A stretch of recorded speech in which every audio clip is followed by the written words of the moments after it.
One of the things I would like to say, and welcome to Osteo Boston. And I'd like to mention that the information and opinions that we go over tonight are going to be broadcast on YouTube, or you're listening on YouTube right now. And I want to thank you for subscribing to YouTube, to our channel. And that if you like a video, please like it, and it helps us to understand what's the best content and how to prepare for future speakers with your likes and your subscription. And so that is a big help. Anyway, to start tonight, I just want to say that we are excited to have Irma Jennings with us. I don't know if she has joined the Zoom yet, so let's see if she has. I don't see her yet, but I'm sure we'll see her momentarily. I also wanted to say, if you are ready to do a talk, be someone who would be willing to share your story. We're going to be doing that coming up in the next quarter a little bit. And I think we might have just welcomed Irma onto the Zoom. Are you on, Irma?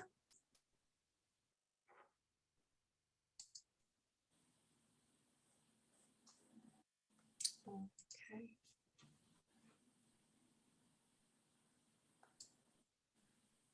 I think she may be here. Sorry. Oh, there you are. Wonderful. Welcome, Irma. Okay. I'm looking for you to make you a co-host. So let me just do that quickly. There you are. Okay. You are. All right. So welcome to Osteo Boston. We're going to kick this off with a little bit about Irma. So Rika, would you tell us a little bit right now? And thank you for joining us. Yeah, so just one small minor correction. It's Irma, like Irma Ladouce, Irma Bombeck.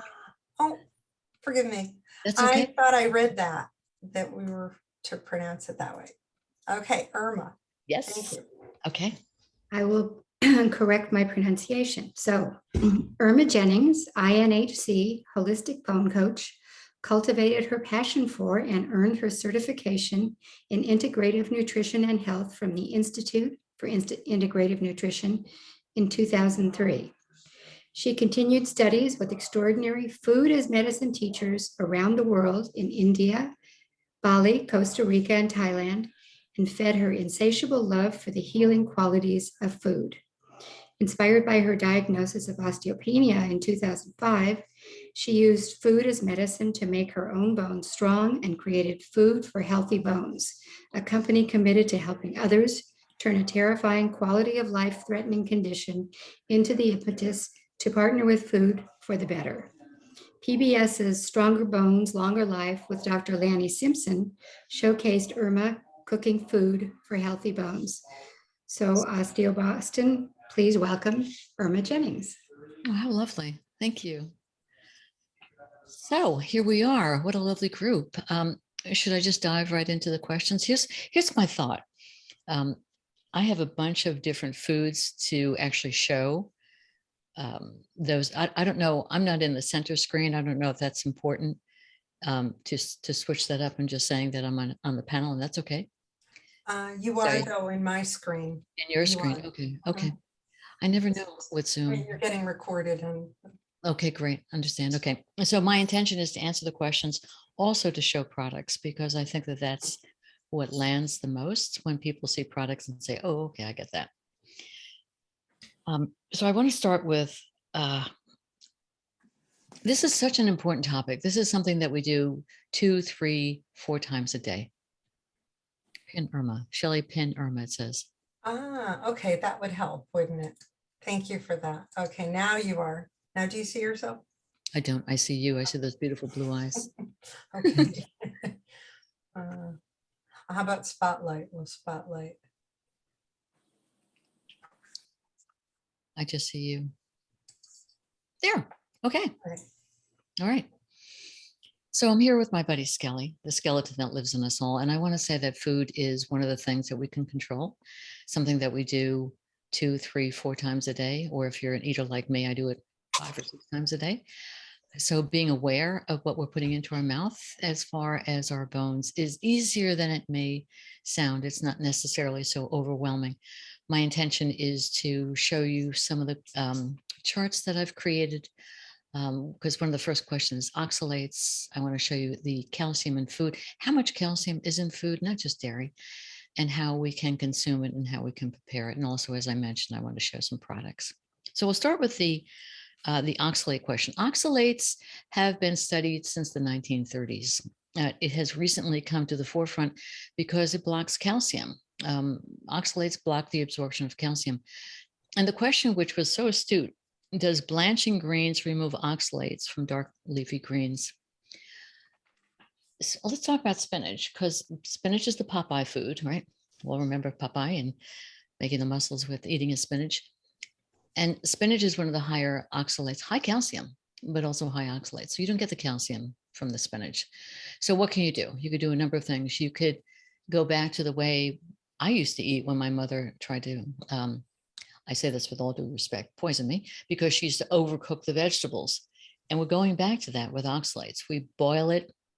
Spinach in particular, the idea is to rough it up first and sort of opening it, the oxalates up, and then you put it in water and you boil it. You don't steam it, you boil it for 5 to 12 minutes. So it's sad because we've gotten into this whole understanding about how greens are so vibrant. You want to keep them vibrant. But if you want to remove the oxalates, this is what you have to do. You boil it for 5 to 12 minutes. You throw away that water because that's where all the oxalates are. And then you can consume it. You can also eat high oxalate food with calcium. And so either a calcium product like cheese. So when we think about the old way of eating, a spinach salad typically would have feta cheese in it or some sort of cheese. One of the reasons for that is to offset the oxalate load. So you're getting your calcium from the cheese. You're not getting your calcium from the spinach. Now, oxalates were studied very thoroughly by a gentleman by the name of Michael, I'm going to refer to my notes, Michael Liebman at the University of Wyoming. He has done a lot of work for the oxalate groups. There are a couple of oxalate groups out there. One of them is oxalates and autism and how it impacts children with autism. Oxalates with vulvodynia, that women have challenges with the oxalate crystals in the vagina or in the outside of the vulvodynia. That's very, very painful. There's not a direct study for oxalates and osteoporosis. It's out there. It's the reason why I'm happy that it's been brought to my attention and to the attention of others is because we want to diversify our portfolio. So if we're eating a high oxalate diet, we're not getting the calcium from those green leafy vegetables. And one of the moves was to make smoothies. Everybody was making smoothies. I made smoothies for a long time, and I completely was in denial that I was getting stomach aches afterwards. It's like, it can't be. This is healthy food. I must feel good, but I didn't. I had a lot of gas. So I stopped making smoothies. I eat regular whole food. Not that smoothie is a bad idea. It works for a lot of people. It just doesn't work for me, which goes to a point that I don't want to get off track from, but your body is data. So listen to your body. If you're feeling that you're burping or bloating or GERD or farting, I mean, these are things that the body will say, this food is not good for me. So pay attention to that. I'm going to ask, I can share my screen, right, Shelley? Mm-hmm. All right, I'm going to bring us all to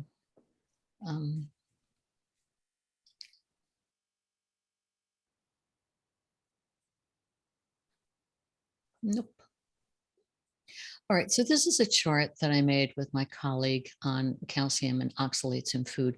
This is for information purposes. And what I mean by that, I don't want to scare you, but I just want to let you understand that this is a deeply studied area of the food market. And where I want to go, Dr. Liebman recommended if you're on a low oxalate diet because you're a stoner, so you have stones, stone formation. Shelley, can you see this okay? Or should I make it a little bit Yes, big? it's You very good? good. Okay, Mhm. that's too big. It's going off the screen. All right. So in this chart that we created, part of it is from Harvard, and part of it is from there are various charts all around, and putting all this information together took months. But we want to avoid the red. So those are the extremely high ones. So Swiss chard and spinach are very, very high. And if in fact this is an issue for you and you want to stay between 50 to 150 milligrams of oxalate, you can do that using this chart. It's not necessary for bone health. It's necessary if you're a stoner. It's necessary to understand what foods are high in oxalate so you can rotate them. I continue to eat spinach. I don't eat Swiss chard so much. I will cook my spinach. So if you notice here, a cup of raw spinach has 25 milligrams of calcium because it's raw, so it's fluffy, where cooked or frozen is much more dense. So it has much more calcium. Again, you're not absorbing the calcium in spinach. So as we go through the chart, beets are high in calcium, sweet potatoes. I love sweet potatoes. Chocolate, sad. But, I eat chocolate still. And some of the beans, the almonds are high. Everybody eats almonds, especially because they're a decent amount of calcium, and chia seeds. Again, if you don't have an oxalate, if you're not a stoner, this is not necessarily something you would say, well, I can't eat almonds anymore. I would say eat your almonds. So it's a study. It's, there are no oxalates in dairy. So you're good to go with all your dairy. And of course, dairy has a number of different qualities to it. Gouda cheese has vitamin K2, so that's a real bonus. You get nice calcium and you also get K2. And animal products don't have oxalates. So beef, chicken, eggs, lamb. Spices, some spices have oxalates, but it's the amount that matters. Typically, when you eat, when you spice your food, you're not using a tablespoon. I don't. I use a lot of spices, but it's the amount that matters.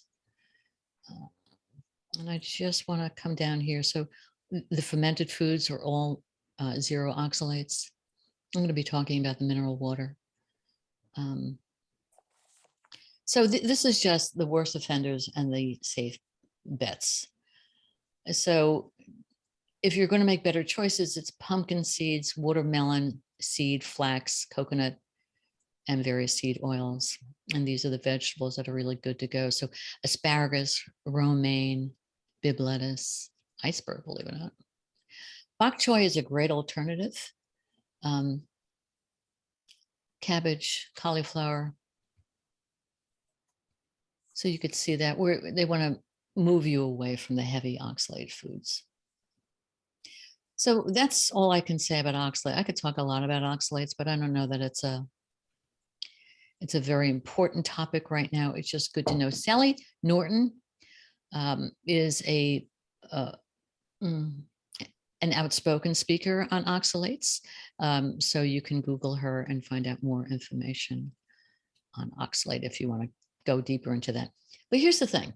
I want to keep it so simple that people are not like, I don't know what to eat, because I hear that all the time. We want to eat the food. We want to rotate the food. That's the key thing, rotating the food from the probiotic point of view, from the prebiotic point of view, from the gut health, rotating. I have clients that have said to me, Irma, I eat the same thing for breakfast for the last 20 years. I'm like, oh, that's not good. You want to have a variety. I'm repeating this point, but it can't be stated enough. Okay.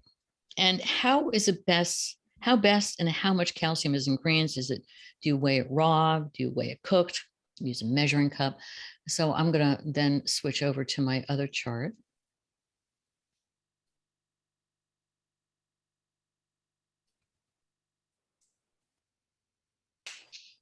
So this is the calcium in food chart that me and my team created. One of the things about, let me get to the top. Here's the picture of a bunch of foods that have calcium. So this is Geraldstoner water that I'll talk about. This could be cow's milk. It could be almond milk, blackstrap molasses. This is yogurt. Collards are a favorite. They're one of the good foods to have. Let me move this up a little bit. Move this down a little bit.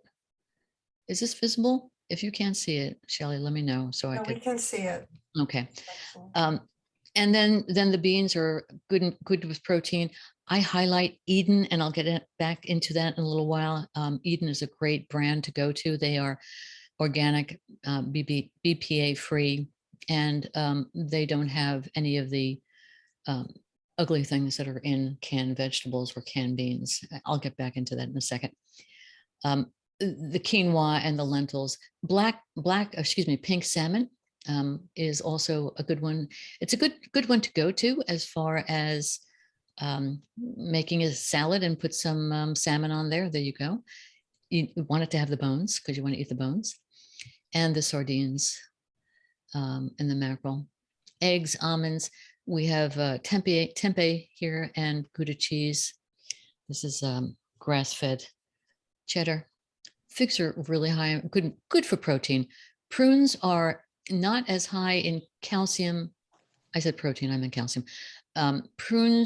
Figs are not as high. Let me go back. The prunes, it's not a calcium rich food, it's a bone food. And what I mean by that, the study that's been shown is that the prunes eating, you might have to work up to this 5 to 10 a day. 10 is a lot. Watch your gut and watch your bowels. It actually supports the osteoblasts. That's the bone building cell. So eating prunes, if you can't eat them just like that, I actually put them into my oatmeal, chop them up and put them in the oatmeal. I cook my oatmeal, put a big pot once, and then I eat it 3 or 4 times during the week with the prunes. The idea about why eating whole food, and here's just a quick snapshot of the mighty kale. Whole foods has so much. When we talk about supplements, I say the supplement should be food, although I do some supplementation. But you see how there's so much in here. Not necessarily so much calcium, but it's more bioavailable. Vegetables are more bioavailable than dairy is. Dairy has a higher amount of calcium. You don't consume as much of the calcium as you do in the green leafy vegetables and in the vegetables in general. So the intake, depending on who you're talking to, is 1,000 to 1,200 milligrams per day. It's a little confusing trying to read charts because you have to get a PhD in label rating. I mean, how do you know? Percentage, is it the amount? They sometimes report both or one, and it's just a little confusing. So this chart basically is rounding it. So if we're based on 1,000 milligrams of calcium, 30% is 300 milligrams if we're going for 1,000 milligrams. 20% is 200. So that's just a rough way of looking at calcium in food. And then as we go into here, so one of the points that I wanted to make in this chart is there's a lot of calcium in food. I have starred the ones that have high oxalate. But I wanted to help people understand how important it is, not only how important it is, but leafy greens and cruciferous, they all have a different role in the digestive tract and in the overall health of the body and the bones and the brain and the mind and the heart. And this is eating vegetables is a great way to go. So these green leafies are the higher. Romaine is, as I said, is a good choice. I said that earlier. So for example, let's say you're making a salad and you put in some dandelion greens. It's the beautiful time of the year. It's the springtime of the year. And that's where dandelion greens, if you don't use pesticides on your lawn, you can actually pick the dandelions. In the springtime, they're the sweetest. As they get older, they get more bitter. But if you have a salad, you're putting in a cup of dandelion greens, and it's a lot. And you have some romaine lettuce, and you have some arugula, which is also low oxalate, really good choice. Some bok choy. So you make a real broad kind of salad. It's not just the one green. And then you start adding things on top of that to the salad. And that's a nice way of getting a good a good meal with the greens, and let's say you add the salmon or the sardines, and then you have a delicious salad.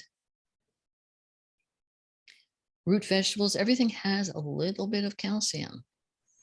So again, I'm talking about layering things. So bring them into your salad or into your meals. The portfolio, not only do you want to diversify the food portfolio, but you want as many colors as possible because they all have their incredible qualities to them. Reds and greens and yellows. And then we have basil seeds. Okay, I'm going to show you basil seeds. I'll show it to you when I put the chart down. Basil seeds, one tablespoon has 180 milligrams of calcium. You can put that in a smoothie. If you're eating a smoothie, you could put that into your oatmeal. You could put it on a salad if you choose. You just have to make sure that you can digest that.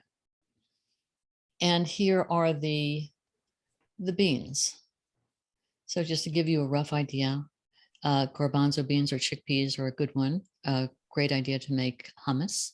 Hummus is fabulous. Tempeh is higher in calcium than tofu. Tempeh is fermented. It's a better choice than tofu. Tofu is very, it's very processed. Natto, and we're going to talk about natto. Natto takes some getting used to, but I am a fan of natto. So, and then here's all the dairy. Now, here's the thing about non-dairy milks. Almond, coconut, flax, high in calcium, right? You see that? However, they are actually supplemented with tricalcium phosphate or calcium carbonate. Calcium carbonate is more difficult to process or to digest.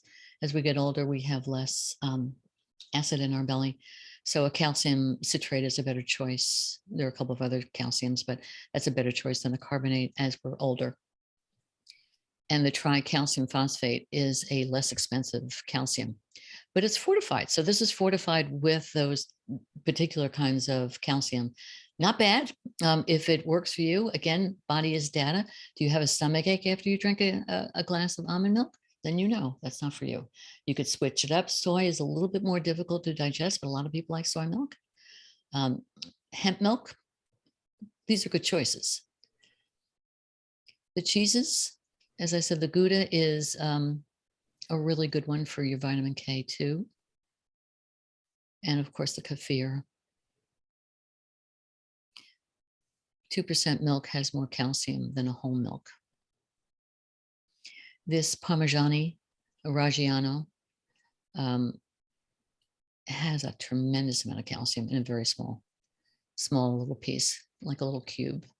And of course your yogurts. Again, you see that the yogurts low fat have more calcium than the full fat. I like the full fat. So not too much in the protein as far as calcium, but here it is, the salmon and the sardines. These are all with bones. Bones are an important piece. And grains, not so much, but there are better grains. Amaranth is a good one. Also teff. And teff is an unusual seed from Ethiopia. I put that right into my oatmeal. When I'm soaking my oatmeal overnight, I'll have my steel cut oats. I'll put in some teff. If the quinoa is not sprouted, I'll put that in. I'll soak it overnight. And then I'll throw off that water and cook it up. And then I'm getting a big bang for my buck as far as, I might even throw in some amaranth.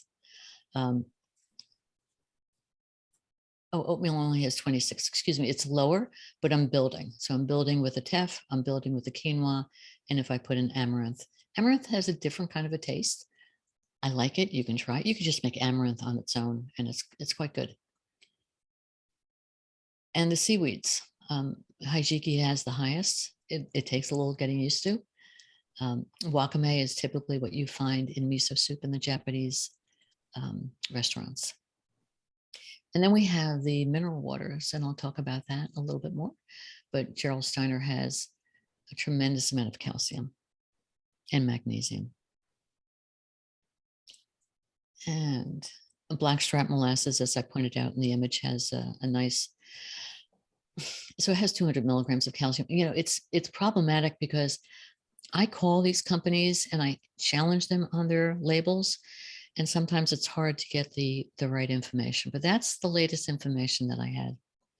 So dates are higher than figs and dates are higher than prunes. But again, prunes have its own little secret sauce with the osteoblast support. So that's that. Okay. I hope that was helpful and not confusing. Now we're going to talk about nuts, soaking nuts. So there's this whole idea about nuts. When you buy nuts, you want to buy as much as possible organic. It's become more and more evident, the accumulation of pesticides and herbicides and fungicides that we're accumulating in our muscle, in our tissue, and in our bones. It's very difficult to get that stuff out. It's not impossible, but it's difficult. And never mind glyphosate and GMOs and all that. So whenever you can, buy organic. If you're on a tight food budget, one idea is to buy frozen organic vegetables. They're great. They're good in a pinch. So the collards that are frozen, you can put that in a broth and you're having a great, a nice supportive meal. So soaking the nuts, the idea about soaking the nuts is to get rid of the phytic acid. So phytic acid is one of those natural occurring acids on nuts, and you want to soak them. We soak all of our nuts here in our house, soak them overnight, and then we throw off that water, and then we use a dehydrator.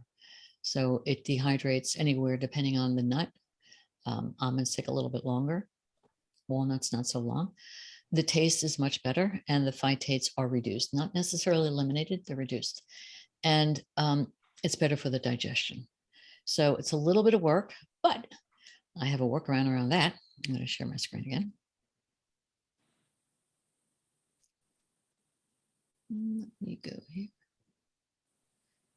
This company, nuts.com, they have sprouted almonds and they have sprouted pumpkin seeds, organic chia. Nuts.com, that's a great way to get it taken care of, so you don't have to do it yourself. Sprouting is very different than soaking, because soaking is soaking it to get rid of the phytic acid. Sprouting is actually where the almonds or the seed sprout. And so the life force comes out. So you see a little tiny tail. They've done the work for you. Sprouting at home is a little bit more difficult because you really have to have very clean surroundings because you don't want any bacteria or mold. And so I would always buy sprouted almonds, but I soak them, have the phytates reduced, and that's good. So nuts.com is a great resource.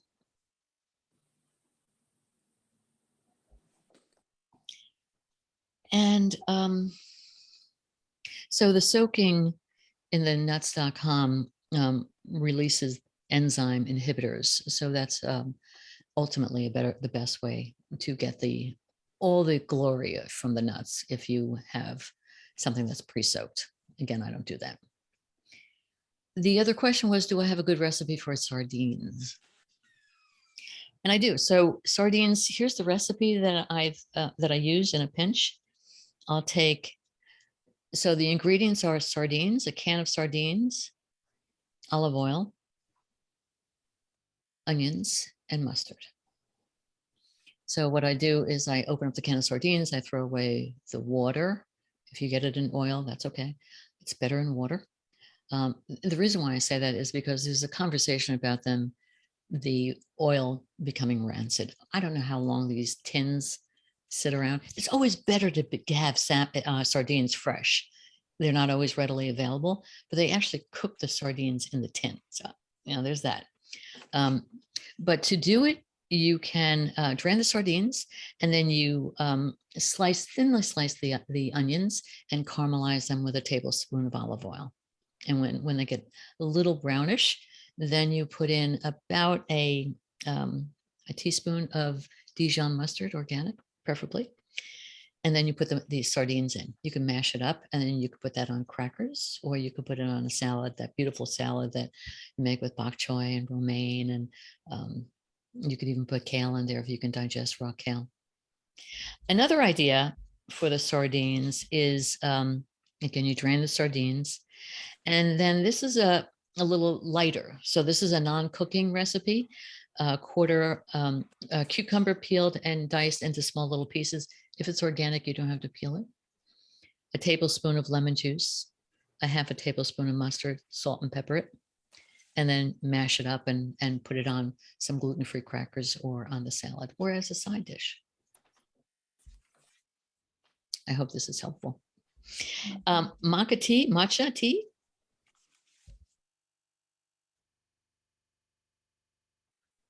I don't know if can you see it? This is the one that I consume. The thing about this product, it's expensive. It's really high quality. Matcha is green tea that's pulverized. So you're getting a powder. And it's really good for you. Once you open it, you have to label it on top, which I did not do because I have to get rid of this because I know it's longer than 2 months. It loses its potency after 2 months. Put it in the refrigerator, put a little label on it when you bought it. And then you mix it in water. And the Japanese tradition is that you whisk it. So it becomes a sort of ceremony. And you're whisking your matcha. And the temperature is a little cooler than regular tea. So it's best to cook it at believe it or not, it says 176 degrees Fahrenheit is the temperature for the water. But when you're whisking it, you're bringing it back to life and you're making sure that it's not chunky and stuff. It's a delight. It's a delightful tea, and it has 3 times more antioxidants. And it's high quality. Drinking it every day may improve your energy, mental clarity. And because it's high concentration of a compound called L-theanine. I don't know enough about that, but I find that when I drink the matcha, I just feel better. So again, your body is data, and it's a lighter version of caffeine for me. And I want to stop here for a second. And the questions were so good and so detailed and really thoughtful. And one of the things that I felt with the questions is that, what about this? What about that? What do I do about this? And one of the best things you can all do is to go on an elimination diet. And I say that because we don't really know what we can consume, what we can take in. All right, our body is data. We take it in, we check it out. Are we having GERD? Are we burping? Are we gas? How we're reacting to it. But elimination diet actually takes out 9 of the high allergic food groups. You remove them for 3 weeks. So it's caffeine, it's chocolate, it's alcohol, it's eggs, soy, corn. I might not remember them all. So I'm missing 3.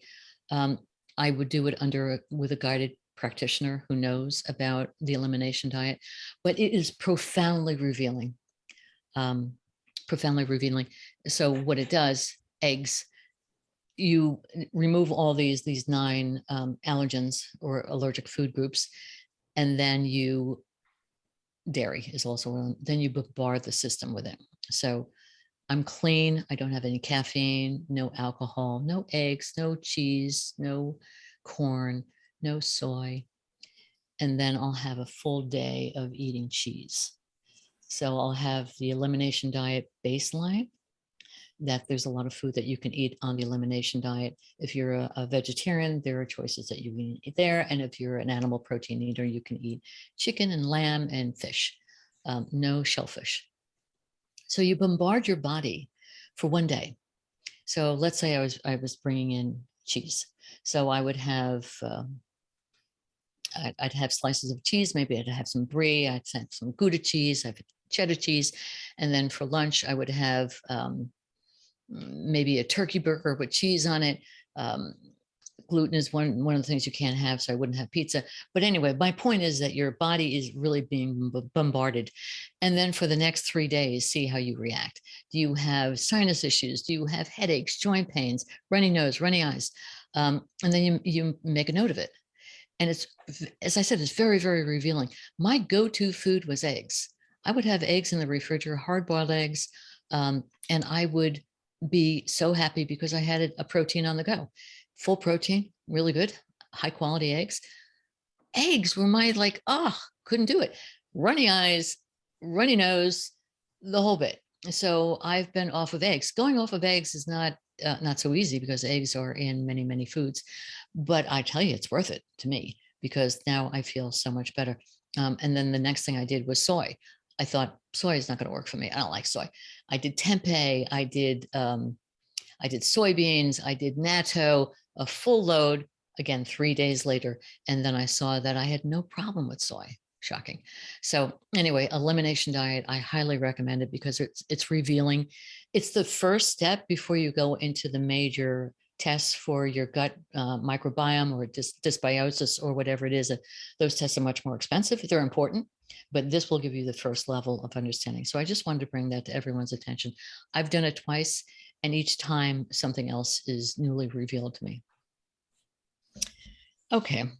And will you please discuss teas and caffeine, tannins, and their impact on bone health?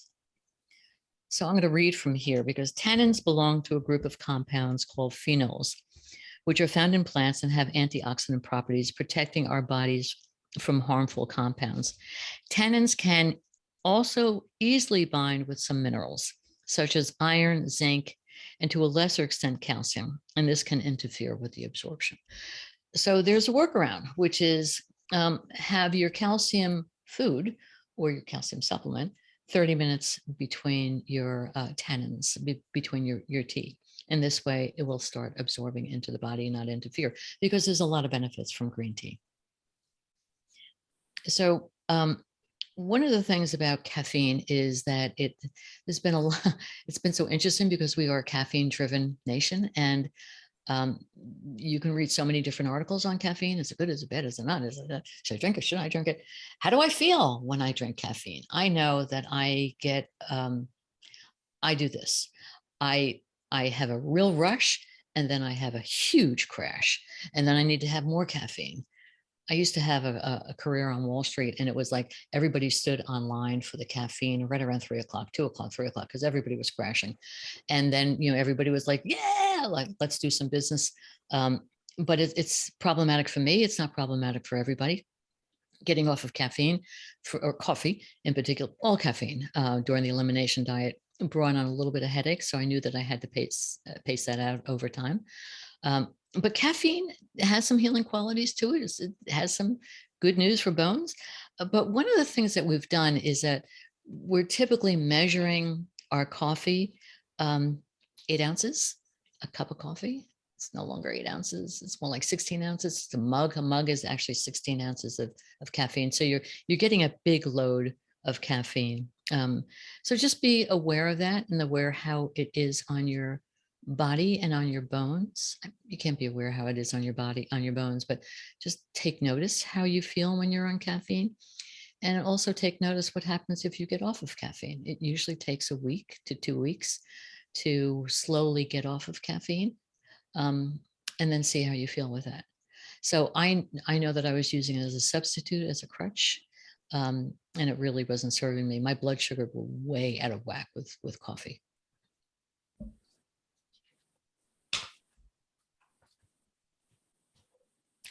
So the question arose about, by the way, there was a rather large study in Korea on the benefits of green tea. It's a massive study. It's like 10,000 women. Excuse me. It was 6438 postmenopausal women, age 50 and older, not 10,000.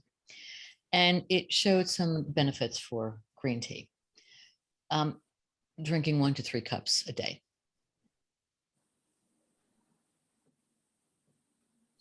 And they were also talking about that because the study wasn't perfect. a lot of studies aren't, that what was the quality of the woman's life?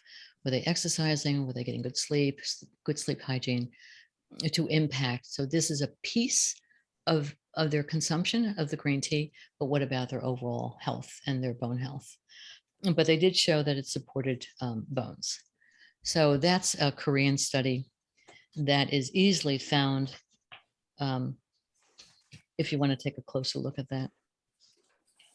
I don't get too crazy about this stuff because I just try to control or monitor what I'm putting into my body, because I could be a nutcase when it comes to this stuff, like researching. It's like, I don't know what to do now. So we're going to leave that one there. So the take home message is green tea is okay. Coffee is okay in moderation, everything in moderation. Matcha is a good source. I'm having some questions come in. What do I do with those? I think you're on mute, Shelley. I would suggest just finishing your talk and then we'll go back to the questions. Okay. The question about fermented foods, are they beneficial? How much do you need on a daily basis? So fermented foods wake up the microbiome. Again, it's all about variety and diversification. So there are 5 benefits of fermented food, and this is from the Cleveland Clinic. It provides good bacteria and it helps break down complex carbohydrates. And so that's important. It creates an acidic environment that lowers your intestine pH, which lowers your and decreases the chance that bad bacteria can survive. It's a little confusing because we think about the acid alkaline balance and we want to be a little bit more alkaline, but we want acid in the stomach. The acid is important for digestion. A good bacteria helps produce many vitamins that your body needs. The B vitamins, B1, 2, 3, 5, 6, 12, and also K. And it helps to create a diverse gut bacteria, which supports better health. And it helps restore your gut after taking antibiotics. So some sources of probiotics are kombucha. Some people can take kombucha. They actually changed the formula for kombucha because it had a high alcohol content when it first came out. So they reformulated that. Pickles are a good source of a probiotic. Sauerkraut, miso. Oh, I forgot to bring up my miso. Kimchi, yogurt, and kefir. So how much do you need? Again, if we're not taking any of these products, start slowly. Listen to your body, see how it feels. Your body's data. 2 to 3 servings per day. So 1 pickle, 1 tablespoon of sauerkraut, kimchi, 2 ounces. Start slowly. And then the prebiotics are, these are fibers that aren't digestible, but in your body, they help and support the good bacteria. So that's what we want to support and enhance the good bacteria. So incorporating prebiotics can help promote healthful bacteria in your gut. There's no guideline as to how much prebiotics are needed or may help with the absorption of calcium. But we do know that if the gut is in a better shape, we're going to absorb more. We're going to absorb more calcium from our food, more calcium if we're doing supplements. Some of the prebiotics are dandelion greens, garlic, chicory root, onions, Jerusalem artichokes, bananas, believe it or not, and whole oats and apples. I want to go back to the oxalate. If we are boiling our spinach and then cut up some raw garlic and put that on top of the spinach and then sprinkle that with olive oil, we are getting a prebiotic. We're getting a less oxalate food, and we're getting the spinach. And then if we top that off with a little cheese, it's a good way to have your spinach and build it up. So my whole idea is that you have a base and you build it with other delicious calcium and mineral rich foods. What are some calcium rich non-dairy foods from other cultures that we can add to our diet? Oh, I'm so frustrated. I had all these things because they're refrigerated. They're in my Tina, Tina, Oh, sorry. Tina, can you come up for a minute? I'm so sorry. Let's see. There we go. So if I would have run downstairs and get my stuff, would that be a problem, or should I just move on? I'll tell you what, why don't you save that one till the end? Mhm. And then we can give you a minute to go get them. How about that? Okay. So I wanted to talk about natto, which is another culture food. This is from Japan. Natto is a fermented soy, and it is eaten in Japan daily. I happen to like natto. A lot of people will say, I'm not going to try that because it has a stringy consistency. So it's fermented soy. And I use it in a brown rice. Blue Moon Acres is a rice that is low to no oxalates, arsenic. There's a lot of arsenic in rice, even if it's organic. So this one has been tested. It's locally grown. You can buy it online. Blue Moon Acres, fabulous little company. Expensive, but worth it. So I would cook up a cup of the brown rice. I'd cook it in a broth of some sort that I would have, a vegetable broth, either that I made or that I concocted. And then I would put the natto on top. I'd slice up some cucumbers, put a little wakame in there, and then dress it with some sesame dressing. Sesame and sesame oil and a little soy sauce and a couple of other ingredients. You can even put a little bit of sesame seeds in there, or the basil seeds. This is the basil seed that I was talking about. High in calcium. And then you eat it. And it's delicious. Again, it takes some getting used to, but it's worth it. It's worth it. So natto is a different kind of culture from a different kind of land. And the basil seeds that I talked about. Tempeh is also another good one to have, as I mentioned before. So natto is rich in several nutrients that contribute to healthy bones. So it's high in vitamin K2. K2.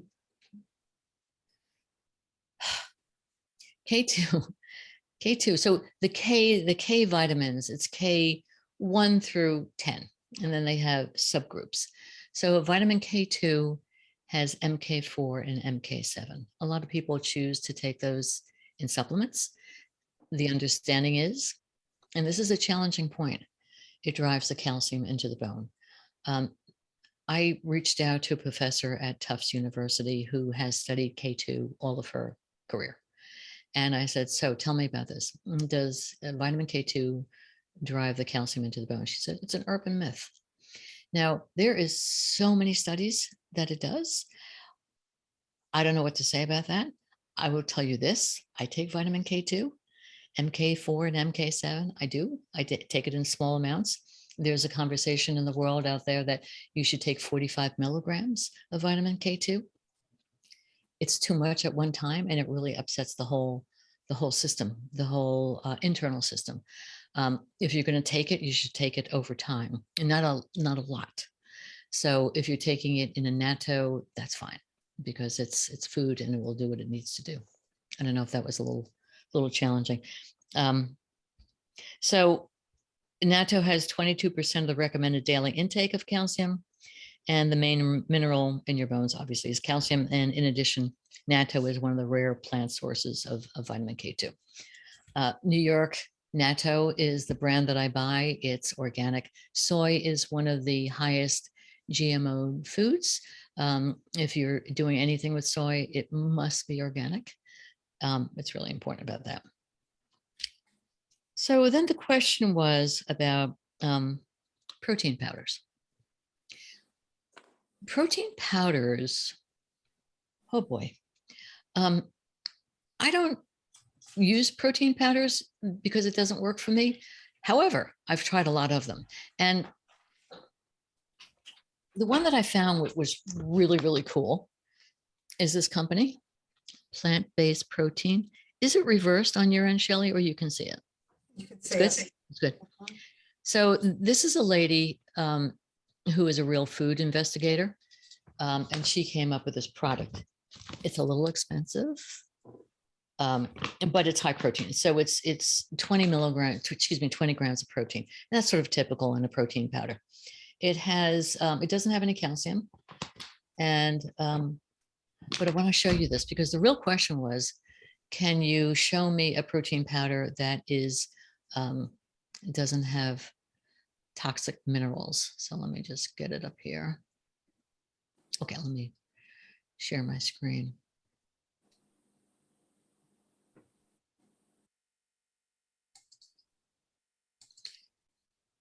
So heavy metals, Truvani, she has really taken it pretty far as the testing is concerned. The thing about heavy metals is that we don't know what's in the soil. Here's the arsenic in the soil. There's a lot of arsenic in the soil. There's lead, there's cadmium. But she does third-party testing, and she reports wholeheartedly on what the outcome is. She has high standards as far as her testing. And so number one, it's US certified organic when applicable. So that means that most of the ingredients in her product is US organic. It has the label on it, US organic.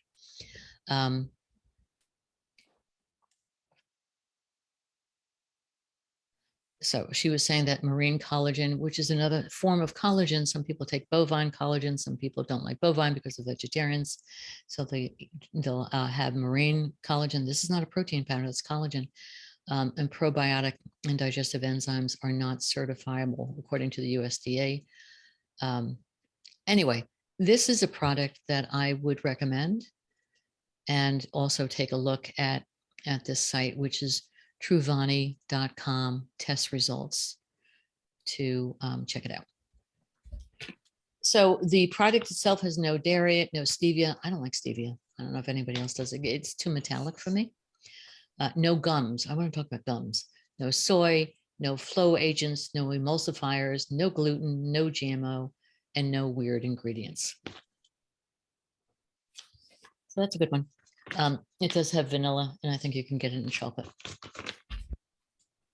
So I want to, because gums came up,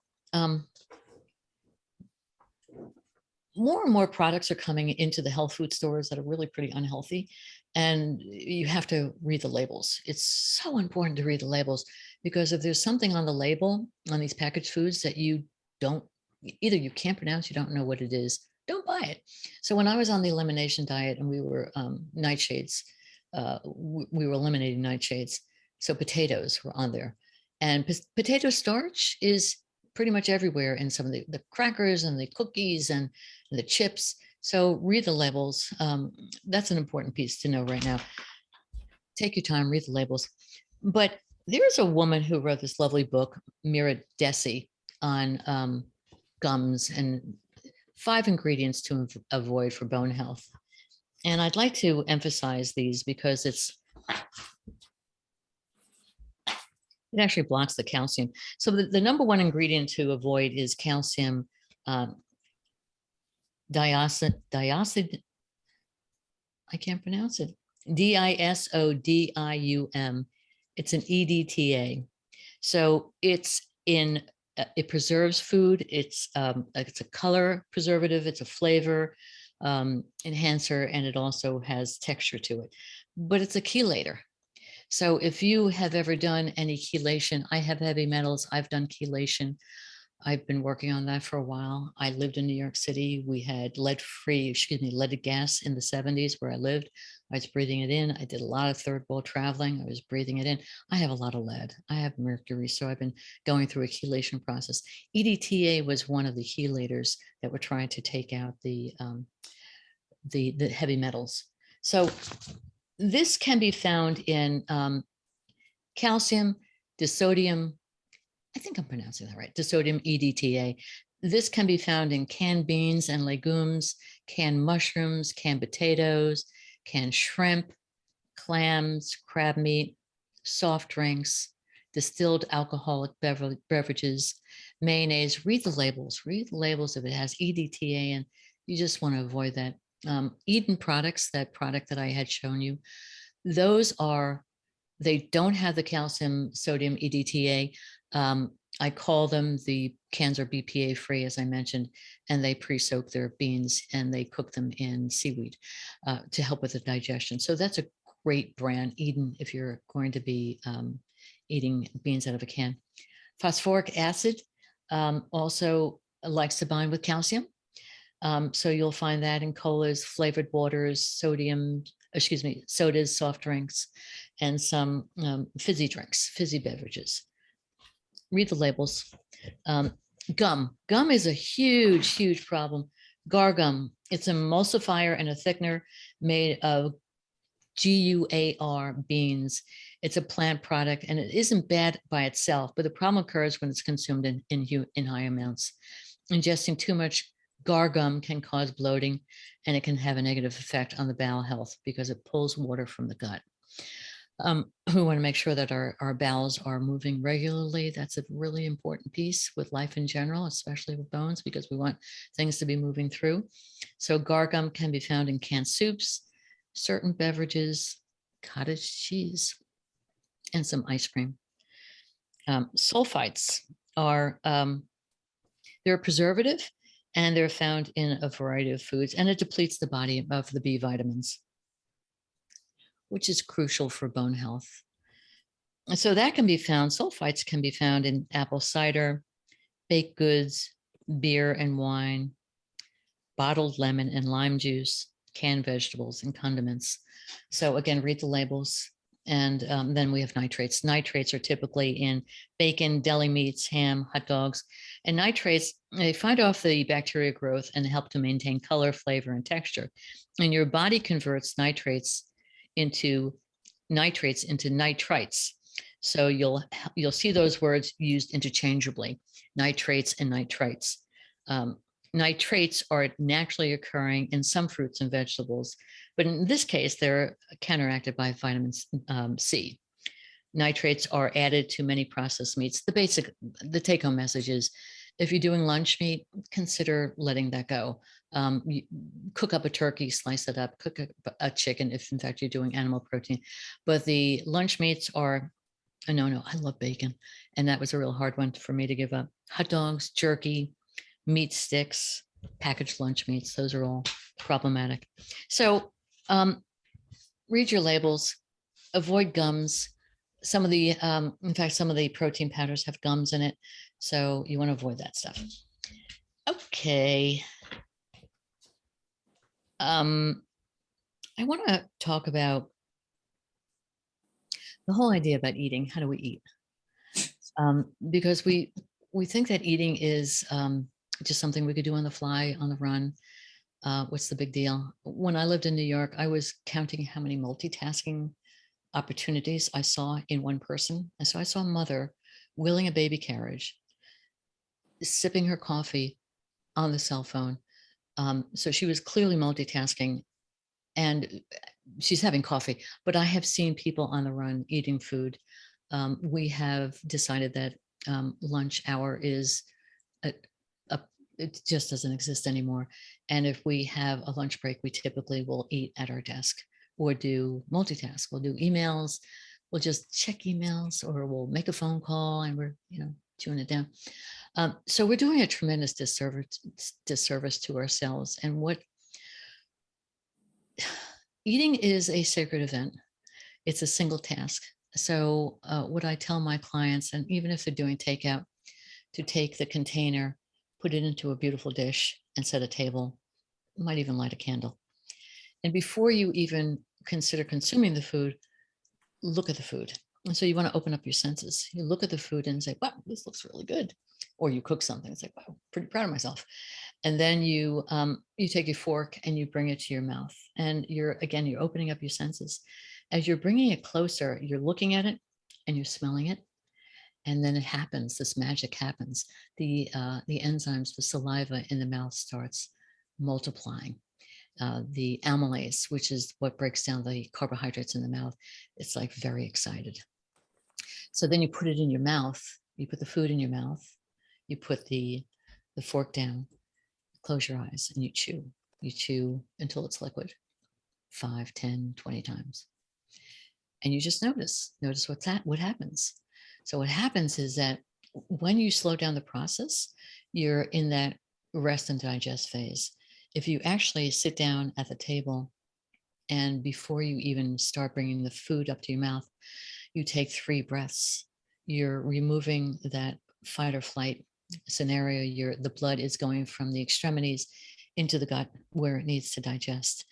And that's where the blood and the breath wants to go, because it's then all ready. And then you bring it to your mouth and you smell it, and everybody gets excited.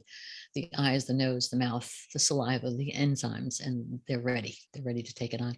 So when you chew slowly and you're doing it in a single task way, it's much more, you're consuming or you're chewing and you're absorbing many, many more of the vitamins, minerals, and all the goodness that's in the food.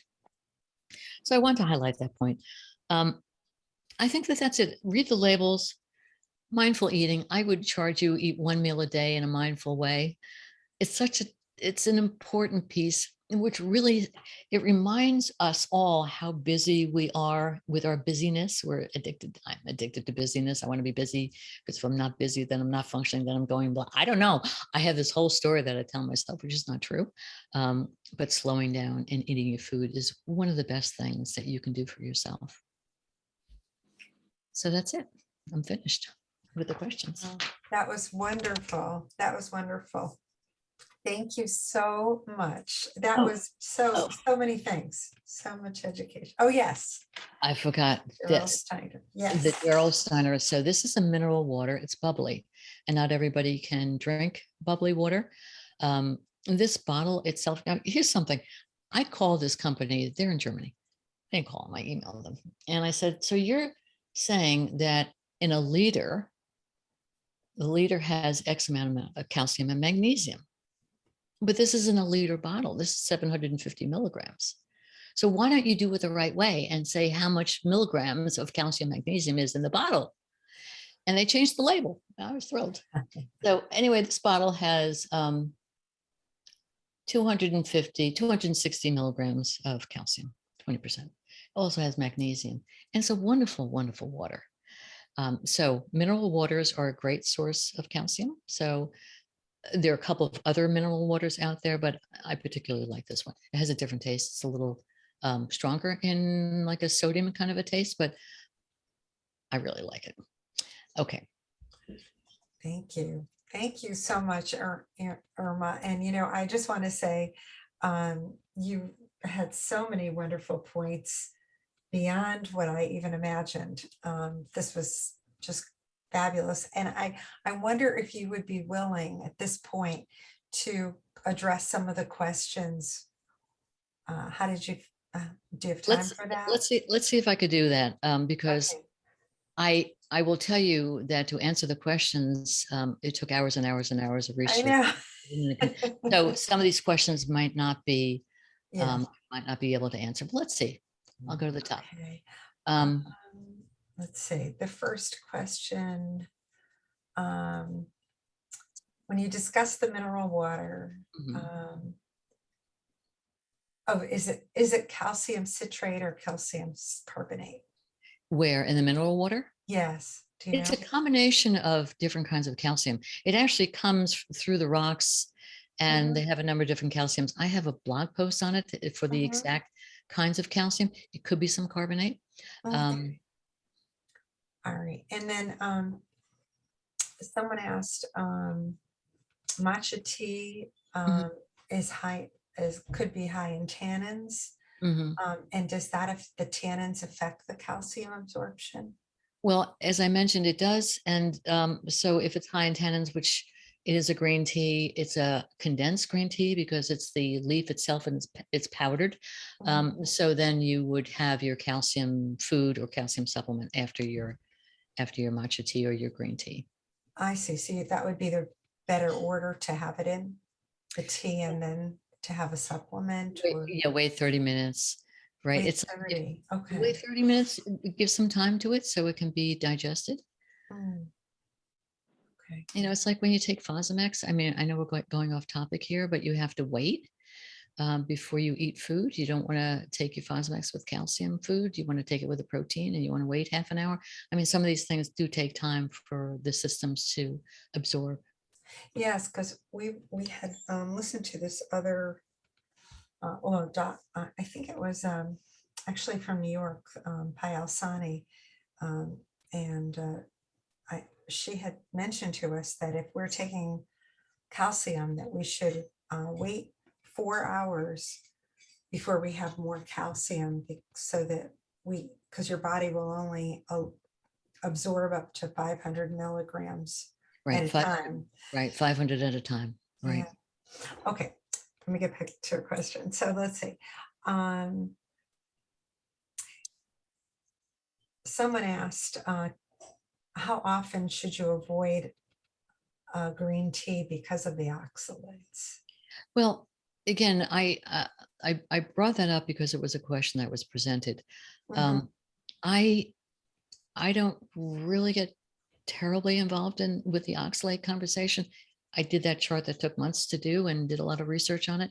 But I look at it as the other benefits. What are the benefits? What are the pros and the cons? So how often should you avoid drinks with, here's a better idea. I know we're all into green tea, and that's important. Mhm. But the herbal teas that are supportive of bone health is a great alternative. This is one that I found that has nettles, alfalfa, oat straw, red raspberry leaf. You can buy these combination of teas.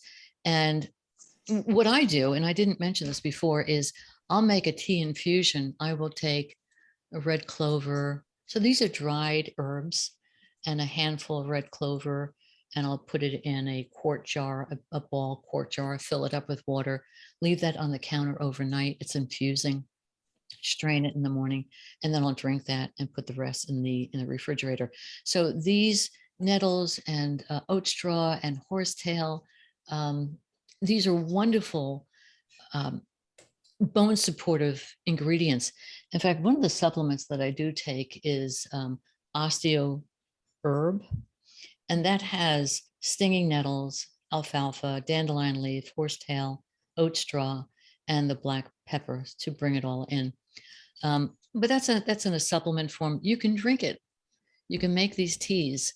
So if you're concerned about oxalates, consider doing some herbal tea infusions. They're very easy to do. Frontiers, Frontiers,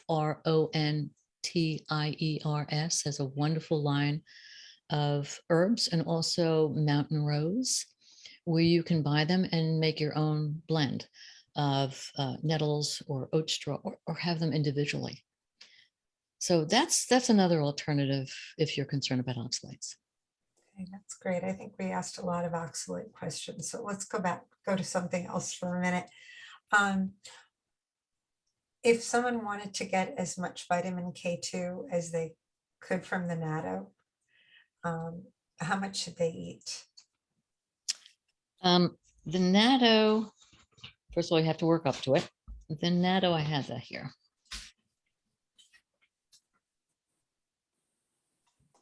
3.5 ounces, which is 100 grams. So I put about 1.5 tablespoons in. Sometimes I put 2 tablespoons. That's helpful. Now let's see. I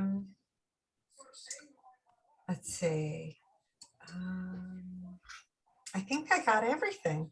I think that was everything. I don't know if anyone would like to unmute if I missed anyone's question. The only question I would like to add is, Irma, I'm on your mailing list, and I know you're doing a talk on Monday. So do you want to just give us a few seconds? It's the one with Sherry, somebody, on Happy Life. And I think on Monday the 9th. I am. Oh, well, it says so in my email, which was, I'm sure, personalized from you. Oh. So I've been doing a lot of talks lately, so thank you so much for bringing it up. Yes. There was some people find me, and I how did you find me kind of thing. And this woman is doing a incredible summit on midlife. And I'm 70 and I feel I'm at midlife because I'm going to live to 100. I mean, I'm looking at midlife as a time of reflection and change and shifting. And so she gathered a bunch of very, very interesting people, a lot of women, men, to talk about conversations around midlife. She asked me to talk because bone health, we all need to wake up to bone health at midlife. I mean, as we go through menopause, is the ideal time to get the DEXA test, the baseline DEXA test. Cherie, excuse me, Sheree Clark, is running the summit. She keeps it down to a half an hour. She was so thorough with the interview that we had. I mean, the questions were like, girlfriend, you've done your research. And I started listening to some of the other people on the call. So this is all pre-recorded. That's why I did a little brain freeze. It's like, oh, am I supposed to be someplace? Hate that. It's all pre-recorded, but my talk goes live on the 9th. It's so delightful. It's rich, very, very rich with the speakers that she's chosen.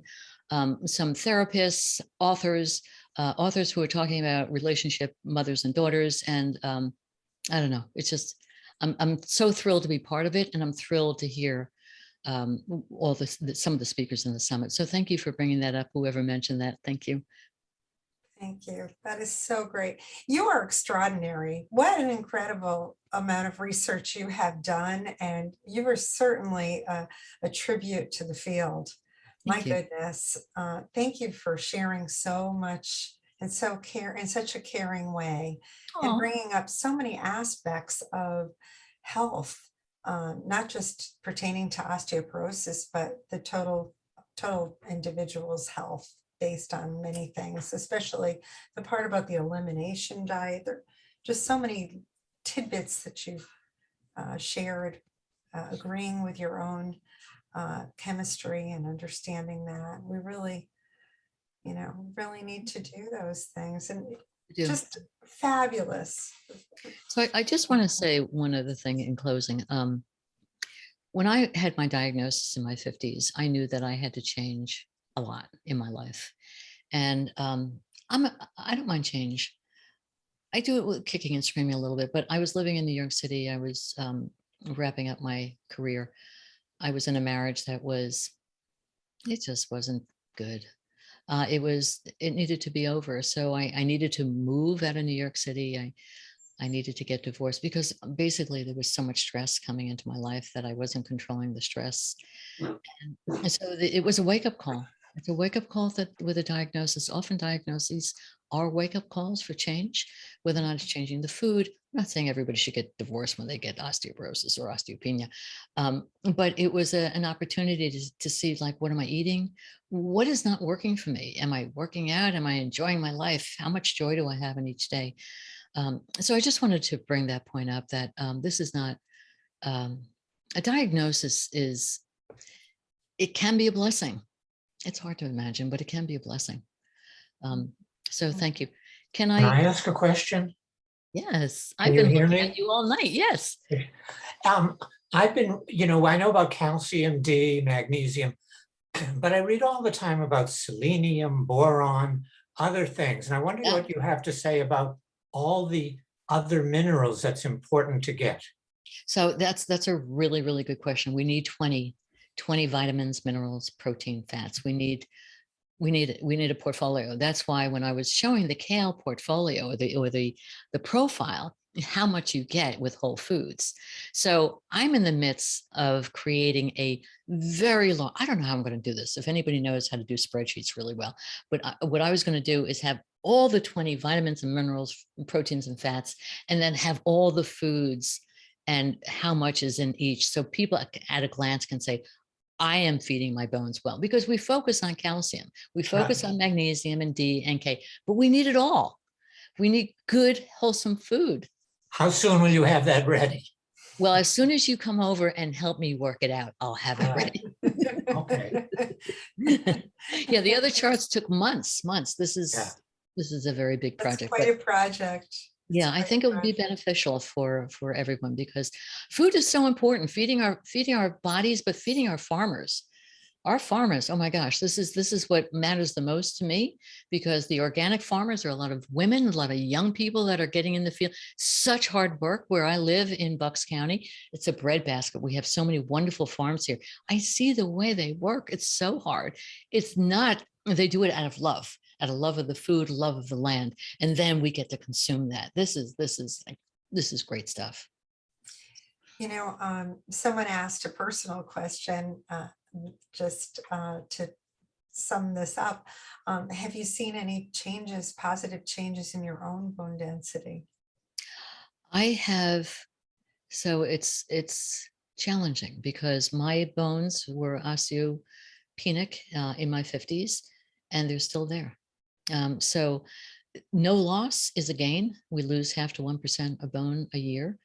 I did have my forearm done in the DEXA. So I had a DEXA, trabecular bone score, and the forearm that was showing osteoporosis. So I went further to look into that. I looked, oh, wait a minute, what's going on here? If it's part of the system, it's not showing up in my spine, it's not showing up in my hips, it shows up in the forearm. So technically I have osteoporosis, but from the spine and the hips, if I did not get that test done, I would not know. But truth be told, that is where my osteoporosis is. So what do I do about that? I'm very vigilant about strengthening my wrists and doing a lot of downward pressure on it to strengthen the wrist. But I also know, because I had my my DEXA test analyzed. I've been having it analyzed since 2014. That showed that the forearm was not laid down properly on the table. So there's always that with the DEXA test, as many of us know, it's not a perfect test, but it was showing that there was some inconsistencies. So I went back and had it reanalyzed. They lowered the number. I'm going to go for a DEXA this year, and I'm going to see what that is. I wanted to say something else. Is it okay? Can I say something? Sure. Oh, that was loud. So there's this wonderful book, Healthy Bones, Nutrition Plan and Cookbook. Great book.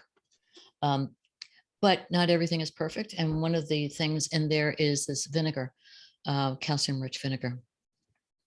And it is with Chinese herbs and 5 different greens, and you infuse it for 6 weeks. You put apple cider vinegar in a jar with the plants and with the Chinese herbs. You infuse it for 6 weeks. And then supposedly a tablespoon would have 350 milligrams of calcium. I was so excited about this. I made it. And then there's a couple people that if I post something, they'll do one of those like, Irma, can't be. So I went to a chemist and I said, so could it have 350 milligrams of calcium? He said, yeah, if it's chalk, but not as a liquid. So I did a little fundraiser with my group. I said, okay, I want to send it to a lab. So who wants to contribute? And they did. So I sent it to a lab out in Minnesota, and it came back that it's not 350 milligrams of calcium, but 5.1 milligrams of calcium.